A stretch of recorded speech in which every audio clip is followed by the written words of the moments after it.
देख रहे हैं लाइफ विद डॉक्टर कमर और आपका मेज़बान लुकमान आपसे मुखातिब है। नाज़रीन, आपको पता है कि हमारा प्रोग्राम सेहत के मसाइल और बीमारियों के हवाले से होता है। चुनांचे आज का मौजू कोरोना वायरस की एक नई किस्म ओमिक्रॉन के हवाले से निहायत अहम है।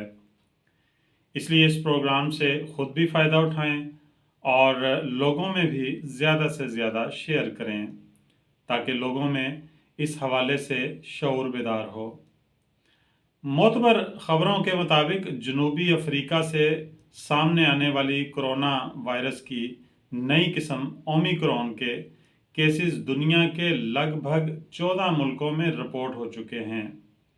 आलमी इदारा सेहत ने वायरस की इस नई किस्म को दुनिया भर के लिए हाई रिस्क करार दिया है। इस ख़तरनाक वायरस के हवाले से हम अपने माहिर डॉक्टर से बात करेंगे। हमारे साथ हस्बे मामूल मौजूद हैं डॉक्टर कमर अहमद शहजादा साहब। हम डॉक्टर साहब को अपने इस प्रोग्राम में खुशामदीद कहते हैं। डॉक्टर साहब, जैसा कि आपको मालूम है कि हमारा आज का प्रोग्राम ओमिक्रॉन के हवाले से है। इस मौके पर मेरा पहला सवाल आपसे ये है, और यकीनन नाजरीन भी सबसे पहले यही जानना चाहेंगे कि ओमिक्रॉन किस किस्म का वायरस है और लोग इसे इतना ख़तरनाक क्यों समझ रहे हैं। क्या ये वाकई ख़तरनाक है और ये वायरस आगे चलकर कितना नुकसान पहुंचा सकता है। इसकी शेप किस किस्म की है, और हमें ये भी बताएं कि इस वायरस के नतीजे में जिस्म को किन मसाइल का सामना करना पड़ सकता है। लुकमान भाई, बहुत बहुत शुक्रिया। बिल्कुल, ये बहुत ही परेशानी की बात है कि और पूरी दुनिया इसके लिए बहुत कंसर्न हुई हुई है कि जो नया वायरस आया है ओमिक्रॉन, कोरोना वायरस की एक नई किस्म आई है, नया वेरिएंट आया है ओमिक्रॉन। तो इसके बारे में पूरी दुनिया जो है बहुत ज़्यादा कंसर्न भी है, और इसीलिए WHO ने भी इसको वेरिएंट ऑफ कंसर्न कहा। अगर ये ज़्यादा इम्पोर्टेंट ना होता ये वेरिएंट जो ओमिक्रॉन वेरिएंट है, तो उसको हम वेरिएंट ऑफ इंटरेस्ट कहते हैं। इसलिए WHO ने भी इसका नाम वेरिएंट ऑफ कंसर्न रखा है। इस लिहाज से इसको बहुत ज़्यादा दुनिया के सारे साइंसदान जो हैं इसको मॉनिटर कर रहे हैं कि आखिर क्या वजह है जो ये वायरस इतनी ज़्यादा म्यूटेशंस के साथ आया है, और इसमें बहुत ज़्यादा चेंजेस आ गई हैं, बहुत ज़्यादा। इससे पहले आपको पता है 4 किस्म के वेरिएंट जो आ चुके हैं कोरोना वायरस के, और वो चारों ही मुख्तलिफ थे, जिसमें गैमा, अल्फ़ा, बीटा और डेल्टा वेरिएंट था। और अब ये 5वीं जो लहर आ रही है, वेव आ रही है, उसमें ये नया एक वेरिएंट अभी 24 नवंबर को ये साउथ अफ्रीका में ये इन्वेंट हुआ है। और वहाँ पे किसी पेशेंट को जब हल्का सा बुखार और जिस्म में दर्द और वीकनेस और लेथार्जी के साथ वो पेशेंट जब आया, जब उसका टेस्ट किया गया और उन्होंने जब उसका PCR किया, और PCR में जब उसकी शेप देखी, तो शेप बिल्कुल चेंज थी पुरानी शेप से, और उसमें काफ़ी ज़्यादा नई शेप्स और नई म्यूटेशंस थी। और इसमें यह है कि जो डेल्टा वेरिएंट है, वो डेल्टा वेरिएंट में 12 से 13 किस्म की म्यूटेशंस हैं, जबकि इसमें मोर देन 50 म्यूटेशंस हैं, और 32 म्यूटेशंस जो हैं इसकी स्पाइक प्रोटीन्स पे हैं, जो आपको ये कांटे से नज़र आ रहे हैं स्क्रीन पे। ये स्पाइक प्रोटीन्स जो हैं, ये इसके वायरस के ऊपर, ये जो स्पाइक प्रोटीन्स के अंदर इनकी म्यूटेशंस हो गई हैं, इनकी चेंजेस आ गई हैं। क्योंकि जितनी भी ये वैक्सीन्स ये काम करती हैं, जिसमें कोई भी वैक्सीन्स हो, जिसमें मैसेंजर RNA वैक्सीन है, सब यूनिट वैक्सीन है, या वेक्टर वायरल वैक्सीन है, जो भी वैक्सीन इस टाइम मार्केट में अवेलेबल है, जिसमें मॉडर्ना है, फाइज़र है और साइनोवैक है, सारी वैक्सीन्स जो ये काम करती हैं, ये इसकी जो स्पाइक प्रोटीन्स पे म्यूटेशंस को ब्रेक कर देती हैं। क्योंकि ये स्पाइक प्रोटीन का काम ये होता है कि जब ये बॉडी के अंदर आपकी जाती हैं सांस के ज़रिए, तो ये फेफड़ों में ACE2 रिसेप्टर के साथ बाइंड करती हैं। बाइंड करने के बाद ये आपके फेफड़ों को डैमेज करना शुरू कर देती है। तो ये वैक्सीन्स क्या काम करती हैं, आपकी जो रिसेप्टर बाइंडिंग्स को तोड़ देती हैं, ठीक है, बाइंड नहीं होने देती हैं। उनकी स्पाइक प्रोटीन की जो बाइंडिंग है उनकी वो तोड़ देती हैं, जिसकी वजह से वायरस को तो कोई नुकसान नहीं पहुंचता, लेकिन वो बाइंडिंग्स जो हैं उनको तोड़ना शुरू कर देती है, जिसकी वजह से पेशेंट को ज़्यादा नुकसान नहीं होता वायरस से, और वो इस डिज़ीज़ से जो है वो बाहर आ जाता है बहुत जल्द। तो इस लिहाज से ये दुनिया का जो है सबसे ख़तरनाक वायरस है, क्योंकि इसके बारे में मैं आपको ये बताता चला जाऊं कि जहाँ साउथ अफ्रीका की जो मेडिकल एसोसिएशन की डायरेक्टर हैं डॉक्टर एंजेलिक कोट्जी, उन्होंने जब इस वायरस के बारे में बताया, उन्होंने कि जब उन्होंने ये पेशेंट देखा इस वायरस का, तो ये यंग एज में ज़्यादा इसकी डिटेक्शन हुई है, कोई 20 से 30 साल की उम्र तक के लोगों में ये पाया गया है। और जब वो जो सिम्टम्स थे उसके, वो ये थे कि पेशेंट जब आ रहा था सुयर लेथार्जी के साथ, वीकनेस के साथ, और हल्का फुल्का उसका जो है वो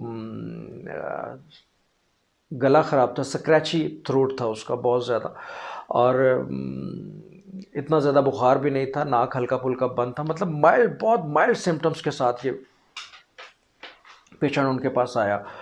और ये इजीली ट्रीट किया जा सकता था घर में भी, और इसलिए इसको माइल्ड सिम्टम्स के साथ, इस लिहाज से ये बहुत ज़्यादा एक मतलब ज़्यादा पैनिक होने की ज़रूरत नहीं है। हम खुशी की खबर तो नहीं कहेंगे इसको, लेकिन ज़्यादा पैनिक होने की इस लिहाज से ज़रूरत नहीं है कि अभी तक जो पेशेंट आए हैं वो बहुत माइल्ड सिम्टम्स के साथ आए हैं ओमिक्रॉन में, और उसमें बिल्कुल भी पैनिक होने की इस लिहाज से भी ज़रूरत नहीं है कि उनको घर में भी ट्रीट किया जा सकता था साउथ अफ्रीका में जो भी पेशेंट आए।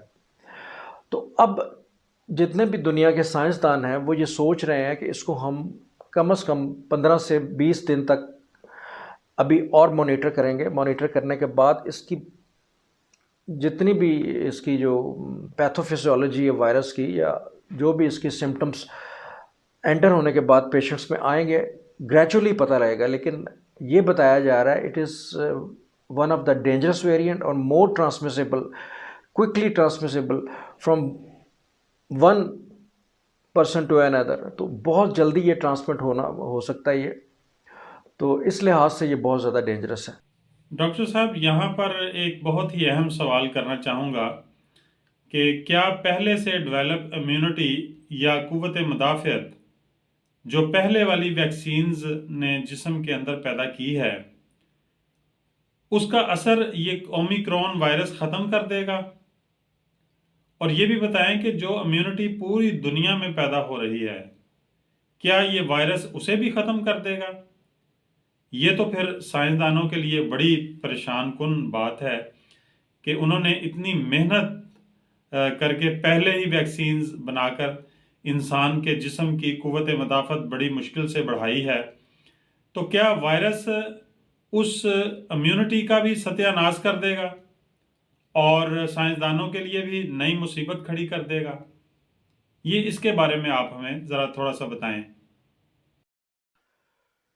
इसमें लुकमान साहब जो सबसे ज़्यादा डेंजरस चीज़ जो हम तमाम साइंसदान ये सोच रहे हैं कि जो ख़तरनाक साबित हो सकती है, कि ये जो इम्यूनिटी बॉडी के अंदर डेवलप की गई है वैक्सीन्स लगवाने के बाद, या अगर कोई पहले से किसी को कोरोना वायरस हुआ है और उसके अंदर इम्यूनिटी डेवलप हो गई है, तो ये जो है वायरस जो है, जो नया वेरिएंट है, वो पुरानी इम्यूनिटी जो बॉडी के अंदर है उसको अवेट कर सकता है, ख़त्म कर सकता है, और उसके अगेंस्ट वो इम्यूनिटी बॉडी की काम नहीं करेगी, क्योंकि उसमें मोर देन 32 म्यूटेशंस हैं उनके जो स्पाइक प्रोटीन्स के ऊपर।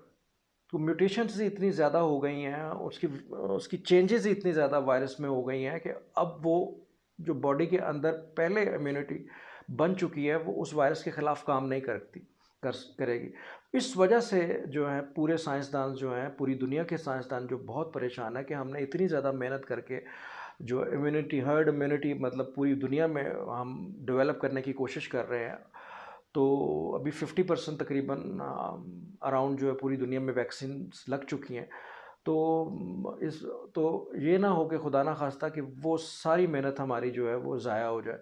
तो इस लिहाज से ज़रा ये तमाम साइंसदान बहुत ज़्यादा कंसर्न हुए हैं, और उसको वेरिएंट ऑफ कंसर्न भी कहा जा रहा है। तो ये थोड़ा सा इसकी इसकी इसका मैंने आपको समझाने की कोशिश की है। अच्छा डॉक्टर साहब, ये बताएं कि कोरोना वायरस से बचने के लिए हालिया वैक्सीन्स जो लगवाई गई हैं, क्या ये तमाम किस्म की वैक्सीन्स इस नए वायरस ओमिक्रॉन पर असर करेंगी या नहीं करेंगी? और क्या नई वैक्सीन्स बनानी पड़ेगी? इस हवाले से हमारे नाजरीन को कुछ बताएं। जी जी लुकमान साहब, बिल्कुल वैक्सीन्स जितनी भी हैं पूरी दुनिया में, जिसमें फ़ाइज़र है, मॉडर्ना है, साइनोवैक है, साइनोफॉर्म है, इसमें मुख्तलिफ़ किस्म की वैक्सीन्स हैं। इसमें सब यूनिट वैक्सीन्स भी कहते हैं, messenger RNA bio vector viral जो वैक्सीन है, इसमें जितनी भी ये वैक्सीन्स हैं, अभी तक वो ये कह रहे हैं कि ये मतलब काम कर सकती हैं। मतलब अभी तक इनमें इतनी एफिकेसी है कि ये जो रिसेप्टर बाइंडिंग्स पे जो स्पाइक प्रोटीन्स अटैच होती हैं, उनको ये तोड़ने की सलाहियत रखती हैं। लेकिन क्योंकि ये मोर देन 32 म्यूटेशंस इसमें आ गई हैं, लेकिन आगे का हमें अभी कुछ भी नहीं पता कि आगे ये वैक्सीन्स काम करेंगी या नहीं करेंगी। तो उसके लिए अभी मॉडर्ना ने भी और फाइज़र ने भी ये ऐलान कर दिया है कि वो कम से कम 1 महीने के अंदर अंदर, मैक्सिमम 100 डेज़ के अंदर जो है ये वो नई वैक्सीन्स बना के मार्केट में लॉन्च कर देंगे। उसमें जल्दी भी आ सकती है, विद इन ए मंथ भी आ सकती है ये। नाजरीन, हम बात कर रहे हैं कोरोना वायरस की नई किस्म ओमिक्रॉन के हवाले से, और हमारे साथ मौजूद हैं डॉक्टर कमर शहजादा साहब। डॉक्टर साहब, आपसे आखिर में ये पूछना चाहूँगा, और हमारे नाजरीन भी ये मालूम करना चाहेंगे कि ओमिक्रॉन से बचने के लिए ज़ाहरी तौर पर हमें क्या करना चाहिए? सबसे पहले तो हमें ये ख्याल रखना चाहिए कि हम जो है अपनी सेहत का इस लिहाज से ख्याल रखें कि बहुत ज़्यादा मास्क पहने। मास्क हर वक्त और हर इदारे में, हर जगह पे ये जो है लाज़िम व मलज़ूम करार देना चाहिए कि मास्क के बगैर दाखिला जो है वो बिल्कुल नहीं होगा और कोई भी काम नहीं किया जाएगा। इसके अलावा जितने भी ये फंक्शंस वगैरह आउटडोर या इंडोर हो रहे हैं, उसमें इस चीज़ का ख्याल रखें। तो इंडोर तो बिल्कुल ही बंद कर दें जहाँ पे वेंटिलेशन नहीं है, क्योंकि होती है एक जगह से दूसरी जगह ज़्यादा जाती है। ऐसी जगह पे जहाँ पे इसकी वेंटिलेशन नहीं है, वहाँ पे ये क्विकली ट्रांसमिट होता है एक पर्सन से दूसरे पर्सन में। और अगर हम इसको आउटडोर में अगर फंक्शंस वगैरह कंडक्ट करें तो उसमें बहुत ज़्यादा ये मतलब इसको फैलने से रोका जा सकता है।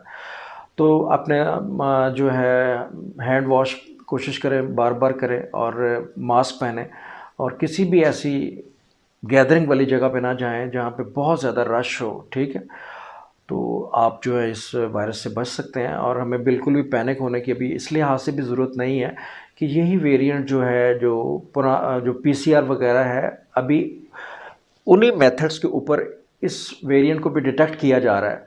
तो इट मीन्स के वही वैक्सीन्स भी इसको इंशाल्लाह वही वैक्सीन इस वेरिएंट के ख़िलाफ़ भी मौसर होंगे, क्योंकि उन्हीं टेक्निक के ज़रिए इनको डिटेक्ट भी किया जा रहा है। कोई नई टेक्निक अभी जो है पीसीआर की नई टेक्निक के ज़रिए अभी लॉन्च ऐसी नहीं हुई जिसकी वजह से हम इस वायरस को मतलब डिटेक्ट ना कर सके।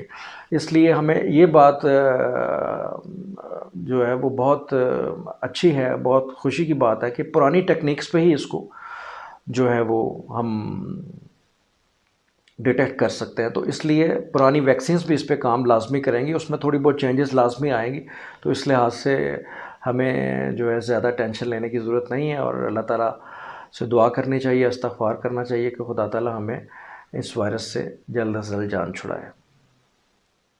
डॉक्टर साहब, आपका बहुत शुक्रिया कि आप हमारे प्रोग्राम में तशरीफ़ लाए और कोरोना वायरस की नई किस्म ओमिक्रॉन के हवाले से हमारे नाजरीन की रहनुमाई फरमाई। नाजरीन, हमारे प्रोग्राम का वक्त अब ख़त्म हुआ चाहता है। उम्मीद है आपको हमारा आज का प्रोग्राम मुफीद लगा होगा। चूँकि हमारा ये प्रोग्राम बीमारियों और सेहत के मसाइल के हवाले से होता है। अगर आपके जहन में सेहत के मुतालिक कोई सवाल है तो स्क्रीन पर दिए गए व्हाट्सएप नंबर पर अपना सवाल मैसेज कर दें। हम अपने अगले किसी प्रोग्राम में डॉक्टर साहब से इस सवाल को डिस्कस करेंगे। अगले प्रोग्राम तक के लिए अपने मेज़बान को इजाज़त दें। अल्लाह हाफिज़।